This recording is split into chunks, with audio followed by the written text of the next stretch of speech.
dan apabila Bapak keberatan ada ranah hukumnya, kami Bapak silakan pra-peradilankan atau keberatan di pengadilan. Kami ikuti Pak. Kalau memang saya salah maka saya dapat sanksi. Kalau Bapak benar, tapi kalau Bapak salah kan Bapak sudah jelas. Akan berhenti di situ teman-teman. Harus dipotong memang. Bismillahirrahmanirrahim. Assalamualaikum warahmatullahi wabarakatuh. Waalaikumsalam warahmatullahi wabarakatuh. Yang terhormat Kepala Subsi Bangkum, itu Haji Sukri Liwang Esos H, dan rekan-rekan sekalian saya hormati. Kali ini saya akan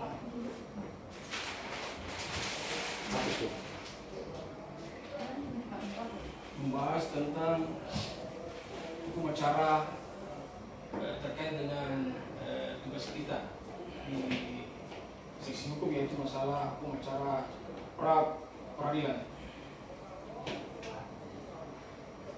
Sebelumnya saya lalu ucapkan puji dan syukur kehadirat Allah Subhanahu wa taala karena atas rahmat dan taufiknya nasihat pada pagi hari ini kita masih diberikan kesempatan untuk melaksanakan Polri Belajar ini. Karena sudah hampir sepekan ya kita lakukan. Di dalam materi ini, masalah ini, pertama-tama saya memberikan pengantar bahwa kekeliruan yang dilakukan oleh anggota Polri secara memang dia secara dia bekerja bukan secara pribadi ya, dia bekerja secara institusi, jadi harus profesional. Kadang penyidik dalam hal ini reskrim, fungsi reskrim tidak berhati-hati dalam melaksanakan penyelidikan maupun penyidikan, sehingga menimbulkan dampak bagi institusi, terutama dalam hal proses penyidikan ya. Karena saat ini kita lihat kondisi saat ini sudah era globalisasi. Semua masyarakat mulai dari golongan menengah ke bawah sudah memegang namanya handphone ya. Handphone. Jadi sudah sangat ini sekali, sangat rawan sekali ya bagi kita penyidik, terutama fungsi reskrim dalam melaksanakan tugas penyelidikan maupun penyidikan. Kadang dianggap remeh oleh penyidik, nanti setelah setelah terbentur dengan masalah baru mulai ini coret marik sudah mulai urut-urut berkas ya, urut-urut berkas dari awal, dan di situ terdapat celahnya, ada kekurangan-kekurangan, dan dari seksi Bangkum, dari seksi hukum Sikum Polrestabes Makassar sangat berperan sekali untuk bisa menutupi kekurangan-kekurangan tersebut yang dapat menimbulkan celah di persidangan nanti. Sehingga 99,9% setiap pra kita selalu menangkan. Yaitu semua berkat daripada kerja keras daripada rekan-rekan sekalian ya, dalam melakukan pembelaan tersebut di persidangan. Kekeliruan yang dilakukan secara berulang dalam waktu yang lama akan berubah menjadi kebenaran. Itulah yang terjadi saat ini dengan praktik penanganan perkara pra-peradilan ya. Hampir 38 tahun sejak lahirnya lembaga pra-peradilan dalam KUHP, mekanisme penyelenggaraan dilakukan dengan menggunakan tata cara penanganan perkara di perdata. Jadi memang kita ranahnya berpidana ya, tapi dalam proses di persidangan di pengadilan itu kita menggunakan cara penanganan perkara perdata seperti pemanggilan dan pemberitahuan oleh jurusita, tahapan proses mirip dengan persidangan perkara perdata. Bahkan institusi dilaksanakan oleh ketua pengadilan. Pertanyaannya, benarkah peradilan adalah perkara perdata? Ya. Kira-kira ada rekan-rekan yang bisa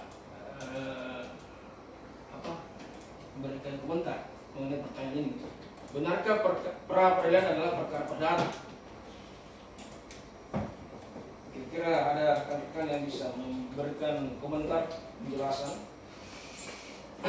Hukum acara pra peradilan memang tidak diatur secara tegas, namun tidak ada ketentuan dalam KUHP yang menyebutkan bahwa perkara pra peradilan harus dilaksanakan dengan mekanisme perkara perdata. Karena pasal 101 dan 274 KUHP tidak berlaku untuk perkara perafid ya. Dari pencatatan register dan penggunaan kode perkara jelas menunjukkan bahwa perafid adalah perkara pidana. Bahkan jika mengacu pada ketentuan pasal 82 ayat 1 huruf B KUHP yang mengandung penggalan kalimat, hakim mendengar keterangan baik dari tersangka atau pemohon maupun dari pejabat yang berwenang, menunjukkan bahwa perafid tidak seharusnya diperiksa dengan mekanisme pemeriksaan perkara perdata, karena dalam perkara perdata hakim tidak pernah mengambil keterangan para pihak. Kemudian kita lihat faktanya ya, kalau begitu sudah ada pengaduan dari LSM atau dari lawyer atau dari masyarakat untuk dilakukan perafid, yang kemudian kita sudah mengambil langkah-langkah inisiatif untuk bisa menutupi daripada kekurangan yang dilakukan oleh penyidik tersebut ya. Yang penting tidak terlalu fatal ya.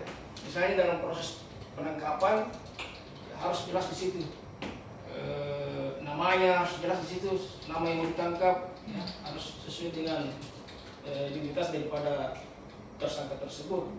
Terus bagaimana mekanisme penangkapan, bagaimana mekanisme penahanan, bagaimana mekanisme pemanggilan, itu semua sudah diatur dalam KUHP. Tinggal nanti penyidiknya bermain secara profesional ya, sesuai dengan SOP.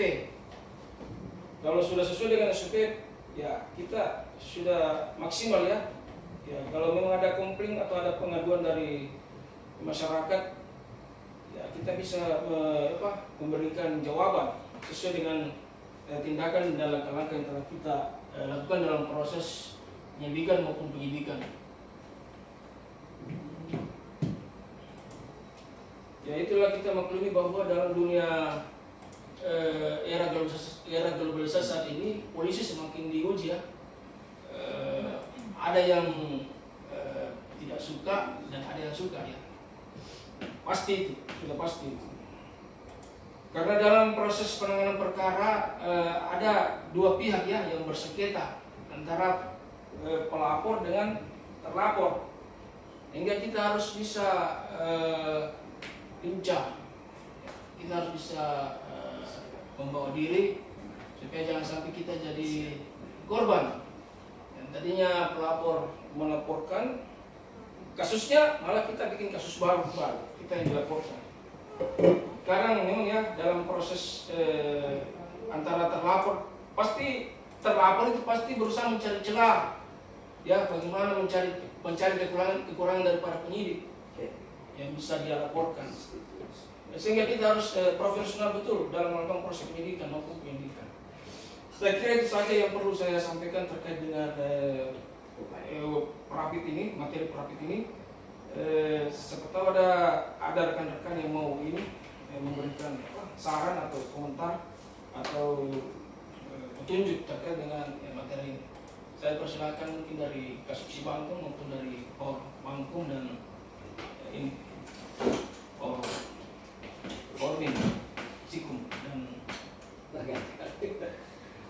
Kasubsi Lukum. Iya, jadi tadi ada pertanyaan bagus ya. Kenapa pra peradilan itu adalah acara perdata? Jadi itu sudah jelas. Ya. Jadi memang acara pengadilannya adalah acara perdata, tapi pengujian pidana karena terkait terkait alat bukti pidana. Seperti itu. Jadi tata cara sidang memang dengan tata cara sidang keperdataan. Acaranya saja itu acara perdata. Seperti tapi secara fakta bahwa mulai dari pendaftaran itu sudah prapi, berarti judulnya adalah pidana.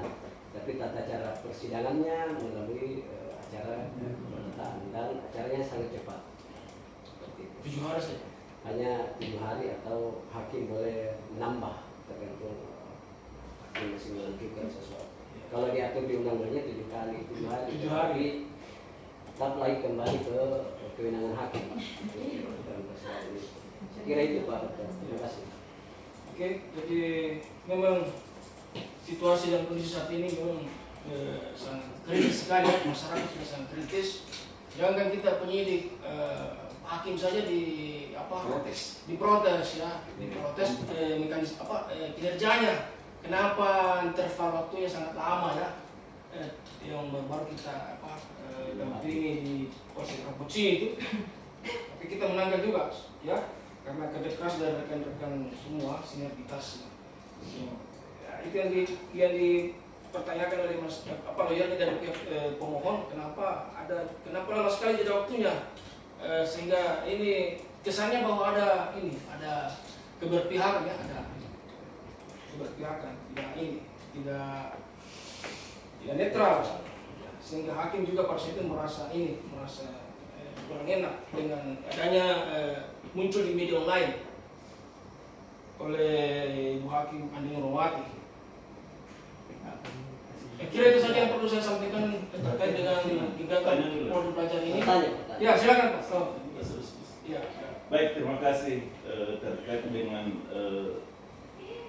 topik tentang pra-peradilan, bahwa pra-peradilan itu diatur dalam KUHP pasal 1 butir 10, pasal 77 dan putusan MK, kemudian Perma nomor 2 tahun 2000, Perma nomor 2, Peraturan Mahkamah Agung nomor 4 tahun 2016. Nah, di dalam perluasan objek pra-peradilan ini itu ada memuat bahwa atau begini pertanyaannya, apakah yang dimaksud dengan perluasan pra-peradilan itu sesuai dengan putusan MK? Mohon dijelaskan. Jadi sesuai dengan pertanyaan daripada Pak Usman, bahwa apakah maksud diperluas itu ya? Perluasan daripada kewenangan ya, untuk menambah daripada materi. Ya, termasuk masalah penghentian penyidikan ya. Itu salah satu daripada materi penambahan yang sesuai dengan Perma.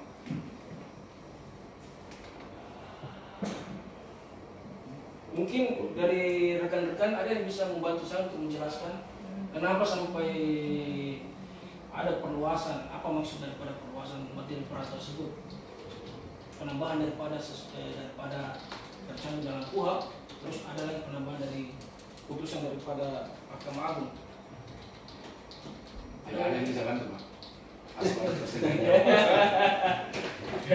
Baik, terima kasih. Saya kira kita lebih bagian sudah memahami semua bahwa dengan yang mendasari terbitnya putusan MK nomor 21 itu karena adanya kasus Saladin ya, Pak Budi Gunawan, dianggap bahwa ada hak-hak saksi yang tidak diakomodir atau terjadi pelanggaran hukum di dalamnya, karena belum pernah diperiksa sebagai saksi tiba-tiba ditetapkan tersangka. Jadi dianggap terjadi kesewenang-wenangan Agus Apal terhadap penyidik, sehingga muncullah saran-saran atau MK membuat putusan bahwa penetapan tersangka itu selayaknya masuk dijadikan perluasan masuk ke ranah pra-peradilan. Jadi bukan penetapan tersangka saja, termasuk penyitaan dan penggeledahan di dalamnya. Saya kira itu, tapi kita memahami semua, banyak kalau kita baca kembali, hanya pinggir-pinggirnya saja saya bisa jelaskan, karena kalau terlalu dalam waktu akan lama. Terima kasih. Jadi itu terkait dengan kasusnya Pak Budi Gunawan ya, pada saat itu dijadikan sebagai tersangka oleh KPK. Pada saat itu Abraham Samad ya, Ketua KPK. Pada saat itu Abraham Samad menetapkan saudara Budi Gunawan sebagai tersangka dalam hal ini gratifikasi penyuapan ya, terkait sehingga Pak Budi Gunawan pada saat itu melawan melalui perang hingga Pak Budi menang dan akhirnya dibatalkan semua dan beliau bisa bertugas kembali hingga saat ini beliau menjadi kepala BIM. Sekira mungkin rekan-rekan ada yang mau ini lagi mau tanya atau bagaimana? Saya tutup saja atau bagaimana? Mungkin Bapak Kasubsi atau dari Ibu Pipi atau bagaimana? Ya Pak, terima kasih. Ya. Sudah cukup Pak. Sudah mantap Pak. Terima kasih saja ini aja diskusi. Sekian dan terima kasih. Wabillahi taufiq wal hidayah. Wassalamualaikum warahmatullahi wabarakatuh. Waalaikumsalam.